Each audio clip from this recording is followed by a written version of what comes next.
Good morning বন্ধুরা, এই যে দেখতে পাচ্ছ আমি বেসন দিয়ে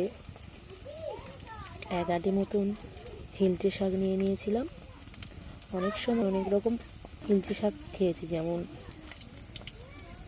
লম্বা লম্বা করে হিলচে চপ খেয়েছি। আজকের আমি করব ছোট ছোট বড়ার মতন।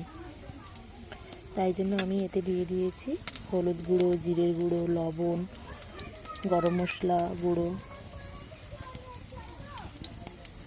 ধনে গুঁড়ো আর পেঁয়াজ কুচোনো, লঙ্কা কুচোনো, আর শাকটাকে কুচিয়েছি দেখতে পাচ্ছ।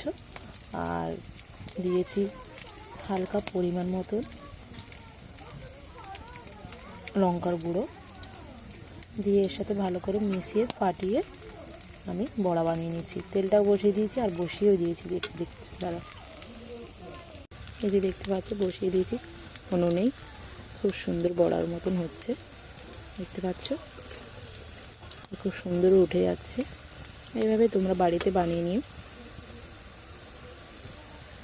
কয়েকটা ভেজে নিয়েছি, খুব সুন্দর হয়েছে, মজমজে, দেখতে পাচ্ছ। খুব গরম গরম খেতে খুব ভালো লাগে, সেটা তো তোমরা জানো। আর এইভাবে বাড়িতে বানিয়ে খেয়ে নিয়ে তোমরা। হিলচে শাক কম থাকলে এইভাবে বানানো যায়।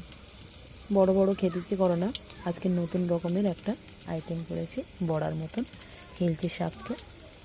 এতে আমি ম্যাগি মশলাও দিয়ে দিয়েছিলাম, তোমরা পারলে দিও। আবার এই যে কতগুলো বসিয়ে দিয়েছি, এগুলো আস্তে আস্তে হচ্ছে। তোমাদের গেলে পুরো রেডি হয়ে গেলে দেখাবো যে কতগুলো হয়েছে, এক আটিতে কতগুলো বড়া হতে পারে। বড়া বানানো কমপ্লিট, দেখতে পাচ্ছ খুব সুন্দর হয়েছে, অনেকগুলোও হয়েছে। আর এখানে বাড়িতেও রেখেছি। এত খেতে মচমচে, সত্যি না খেলে তোমরা বুঝতে পারবে না। তোমরা এইভাবে বাড়িতে বানিয়ে খেও। আর এতে কিন্তু একটু আদা বাটাও দিও। যে দেখতে পাচ্ছ রুলি মাছ নিয়ে এসছে, ঝাল করব, এখনো কাটা হয়নি,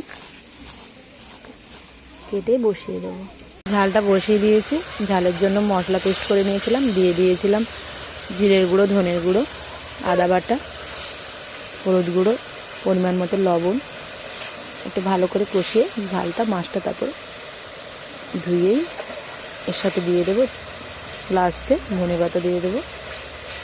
হয়ে গেলে এটি পরিষ্কার করে নিয়ে এসেছি, খুব সুন্দর করে কেটেছি। এইভাবে কেটে নিয়ে তোমরাও এবারে মাছটাকে ভালো জল দিয়ে ধুয়ে নেব। মাছের ঝালের জন্য যে ঝোলটা বসিয়েছিলাম, সেই ঝোলটা আস্তে আস্তে হচ্ছে, তারপর মাছটা উপরে দিয়ে দেবো।